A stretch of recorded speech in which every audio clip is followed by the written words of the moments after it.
चलिए आज हम लोग अपने फिजिक्स के चैप्टर नंबर 1 करंट इलेक्ट्रिसिटी के कुछ इंपॉर्टेंट क्वेश्चंस को यहाँ पर डिस्कस करेंगे और आप साइड बाय साइड कमेंट में मुझे बताते जाएं कि आप लोगों के कितने आंसर्स सही हुए।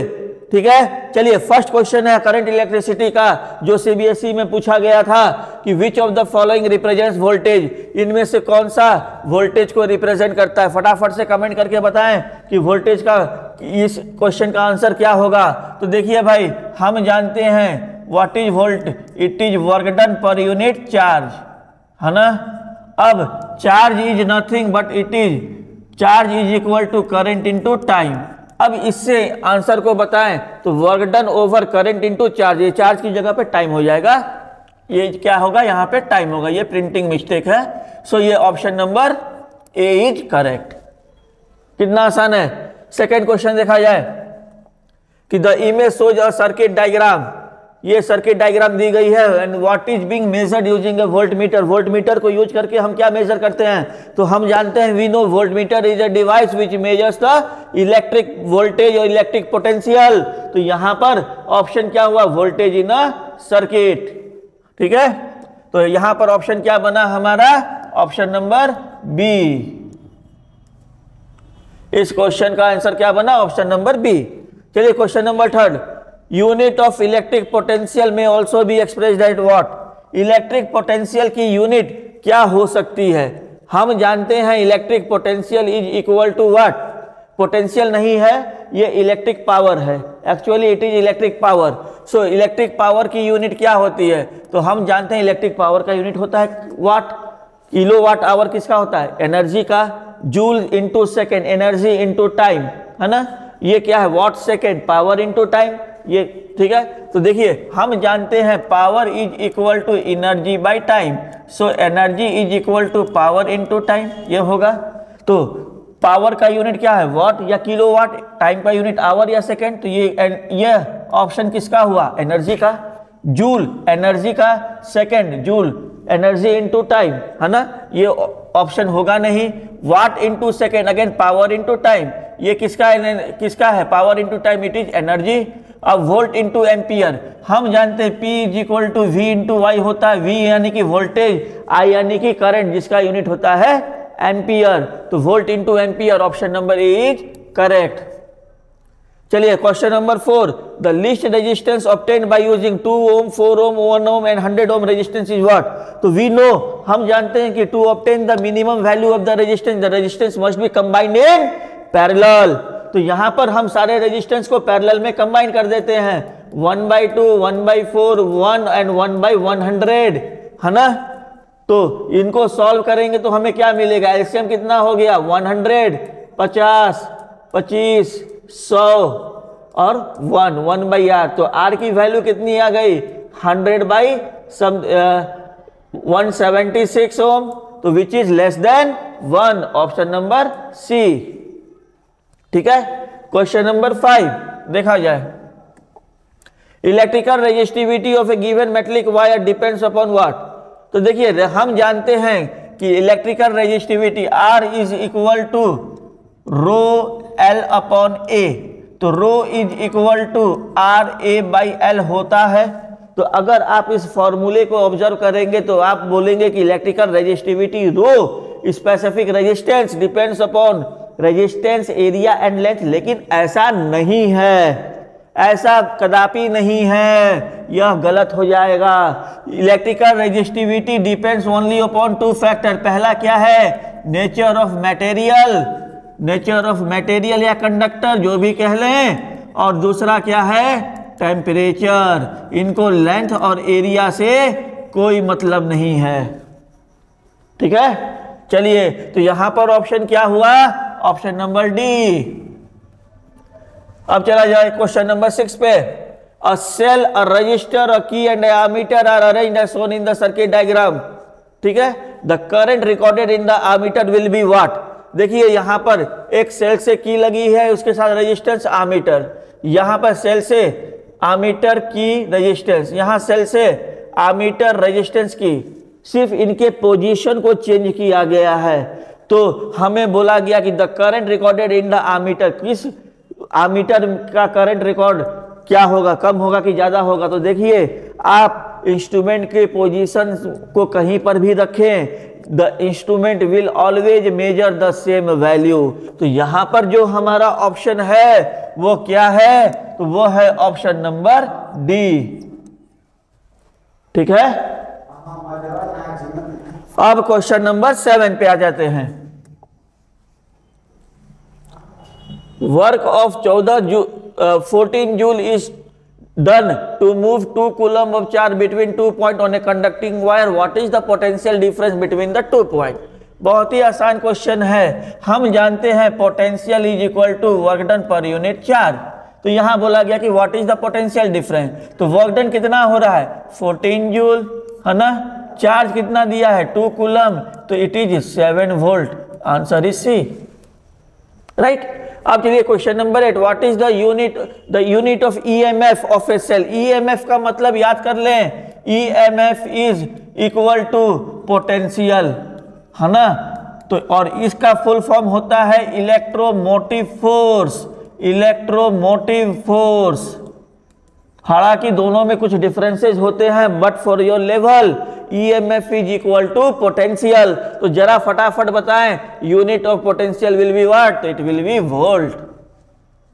Question number 9, a fuse wire repeatedly gets burned when used with a good heater, it is advised to use a fuse wire of what. एक फ्यूज वायर है जो अक्सर में जल जाता है, तो उस प्रॉब्लम को सॉल्व करने के लिए फ्यूज वायर को हम किस रेडियस में, किस चीज में यूज कर, मतलब उनके फ्यूज वायर की लेंथ या रेडियस में क्या चेंजेस करें। तो देखिए भाई, फ्यूज वायर जो होता है यह बर्न होता है ना। तो इस बर्न को हटाने के लिए अगर हम क्या करें, fuse wire is a safety device और R is equal to rho L upon A होता है ना। तो यहां पर क्या है, लेंथ को बढ़ा देंगे तो रेजिस्टेंस बढ़ जाएगा, है ना। रेडियस को भी कम कर देंगे तो रेजिस्टेंस बढ़ जाएगा, लेंथ को लेस करेंगे तो रेजिस्टेंस घटेगा नहीं, ये तो नहीं घटेगा, रेडियस भी ये घटेगा नहीं। अब क्या हुआ कि लेस रेडियस या मोर लेंथ, लेंथ को बढ़ाएंगे तो रेजिस्टेंस बढ़ेगा, तो करंट की फ्लो दिक्कत होगी, और इसके कारण क्या होगा, करंट की फ्लो दिक्कत होने से फ्यूज वायर जो है सो जलना कम हो जाएगा। तो ऑप्शन नंबर ए। नेक्स्ट क्वेश्चन देखा जाए, क्या है, kilowatt hour is the unit of what. हमने बताया था ऊपर में, kilowatt hour is the unit of energy, electrical energy. यहां पर ऑप्शन नंबर क्या हो गया, ऑप्शन नंबर बी। ठीक है, नेक्स्ट क्वेश्चन देखा जाए 11, ये क्या कह रहा है 11 नंबर, अ सर्किट है charge of 2 coulomb moving through it in 3 second.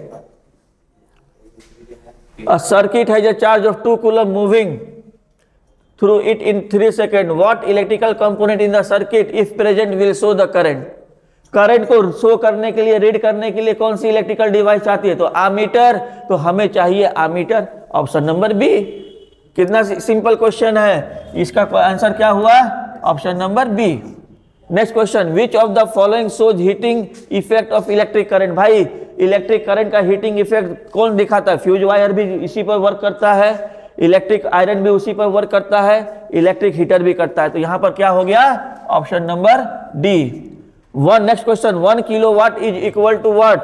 सो याद कर ले, 1 kilowatt hour is always equal to 3.6 into 10 to the power 6 joule.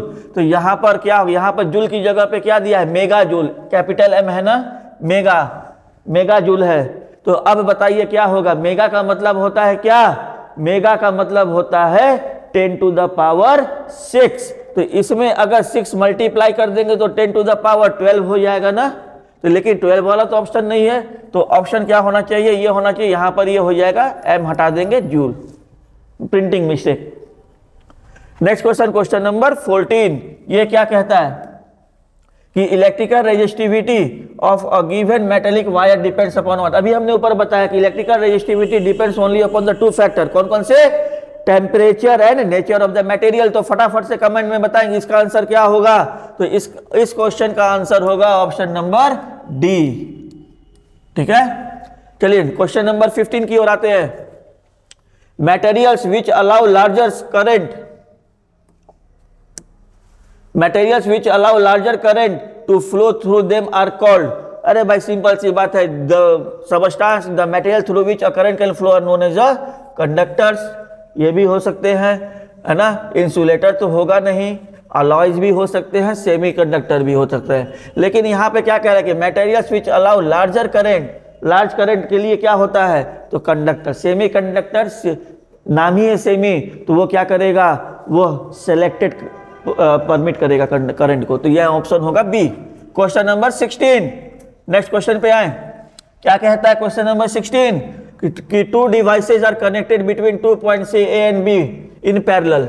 बहुत अच्छी बात है कि दो डिवाइस को हमने 2 पॉइंट से कनेक्ट किया है in parallel. The physical quantity that will remain same between the 2 point, जब दो रेजिस्टेंसेज पैरेलल में कनेक्टेड होते हैं तो इनके अंदर, इनके बीच में ये जो डायग्राम है सर्किट की, है ना, R1 R2 they are connected in parallel, तो क्या कांस्टेंट होता है, तो कांस्टेंट होता है वोल्टेज पोटेंशियल। तो ऑप्शन क्या हुआ, ऑप्शन नंबर बी।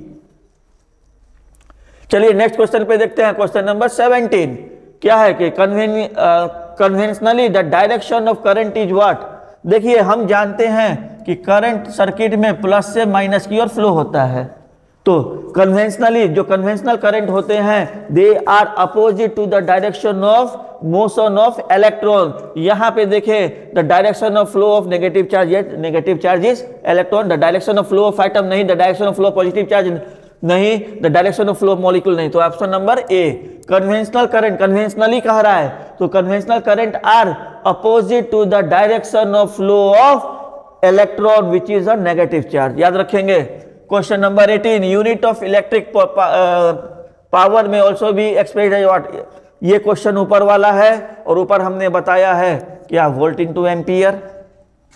चलिए नेक्स्ट क्वेश्चन की ओर चलते हैं। नेक्स्ट क्वेश्चन क्या कह रहा है कि the unit of specific resistance is what. तो स्पेसिफिक रेजिस्टेंस की यूनिट क्या होती है, देखिए सभी को याद होगा तो ओम मीटर होगा। कैसे आता है, हम जानते हैं R is equal to rho L by A, तो rho is equal to RA over L। R यानी कि रेजिस्टेंस की यूनिट ओम, एरिया की यूनिट मीटर स्क्वायर और लेंथ की यूनिट मीटर। ये क्या हो गया, कट गया, तो ohm metre is the answer of this question. Question number 20 what is the relationship between resistance and current. ये तो ओम्स लॉ है भाई। The relationship between resistance and current is I is equal to V by R, है ना। तो R is equal to V upon I। क्या होगा कि they are directly related with resistance and current are inversely related, not directly. So ये होगा नहीं, this is the option, right. चलिए क्वेश्चन नंबर 21 जो कि ग्राफ का क्वेश्चन है, देखते हैं क्या है question. The slope of voltage versus current is called what. देखिए ये ओम्स लॉ का ग्राफ है। जरा सा मैं बता दूं, जब भी हम लोग ओम्स लॉ को प्लॉट करते हैं तो ये x एक्सिस पर करंट और y एक्सिस पर वोल्टेज, और जब इन डेटा को प्लॉट करेंगे we will get a straight line passing through the origin. अब देखिए ओम्स लॉ क्या कहता है, v और i से हमको क्या मिलता है, r।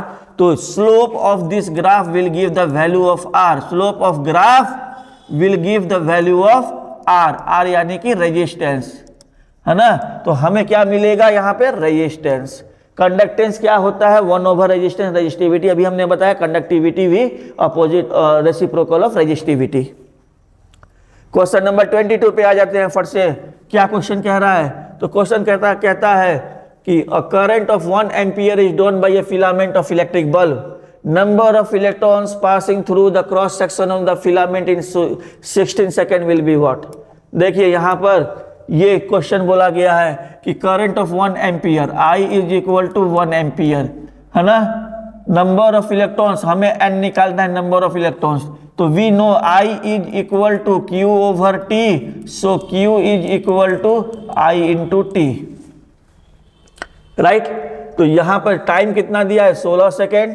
तो करंट की वैल्यू है 1 into 16 that is equal to 16 coulomb. हमने वैल्यू निकाल ली चार्जेस की, है ना। अब हमें एक फॉर्मूला याद रखना है, क्वांटाइजेशन ऑफ चार्ज।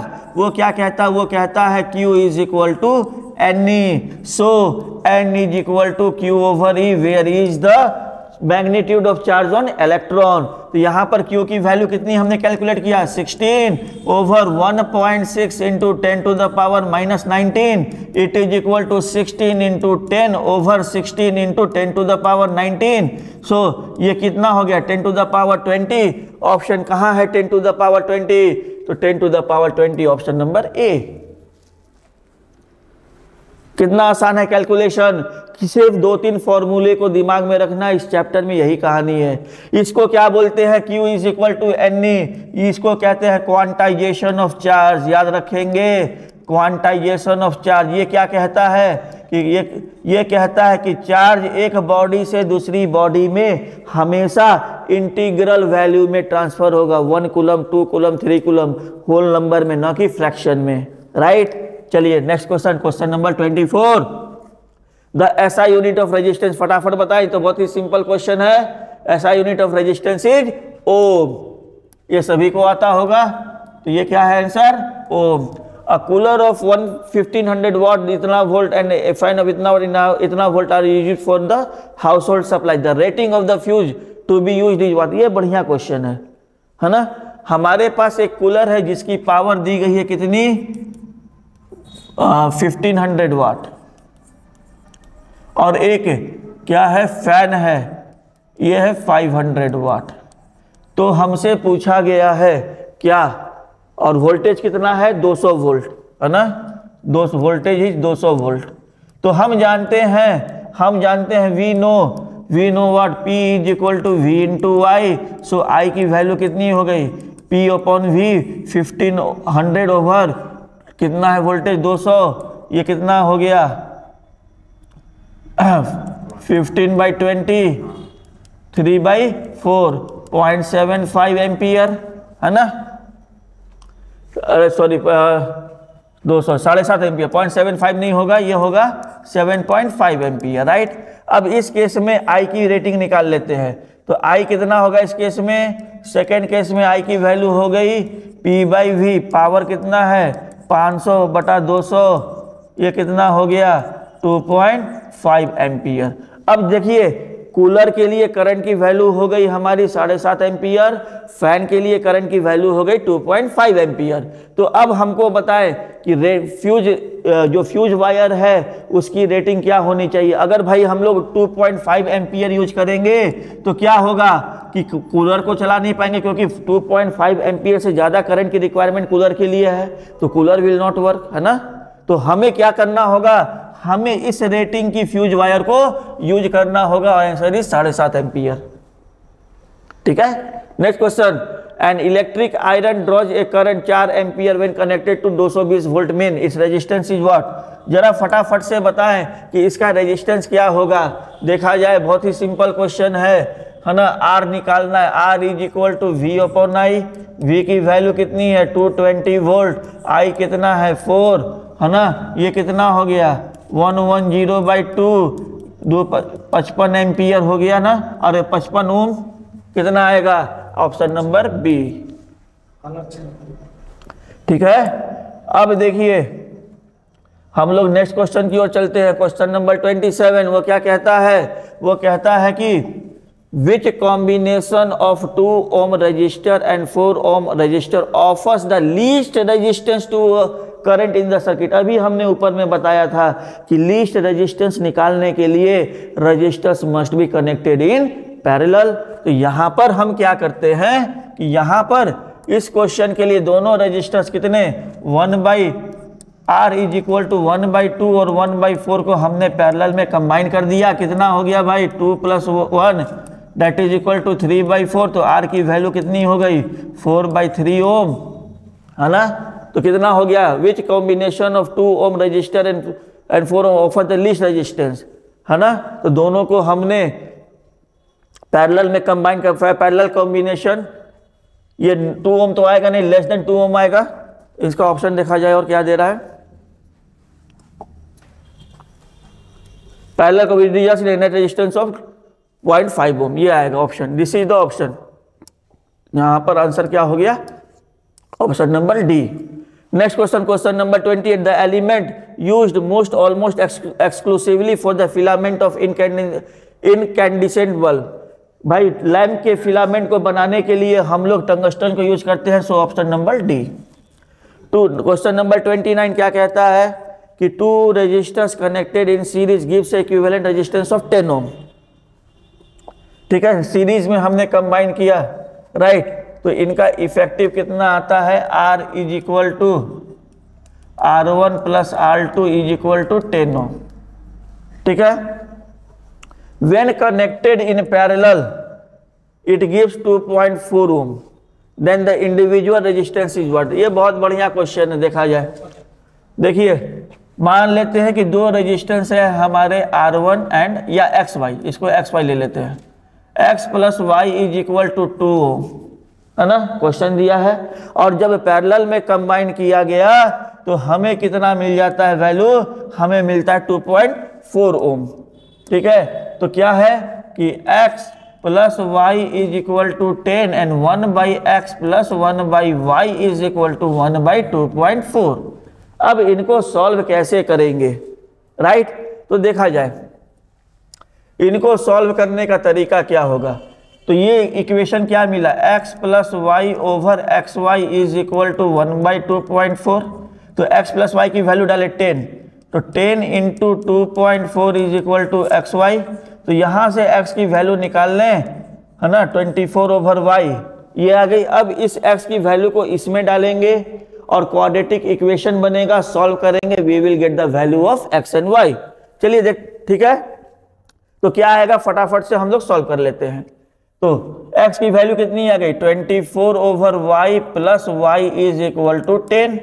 तो y square minus 10y plus 24 is equal to 10, है ना। तो ये क्या आएगा, वाई स्क्वायर माइनस 12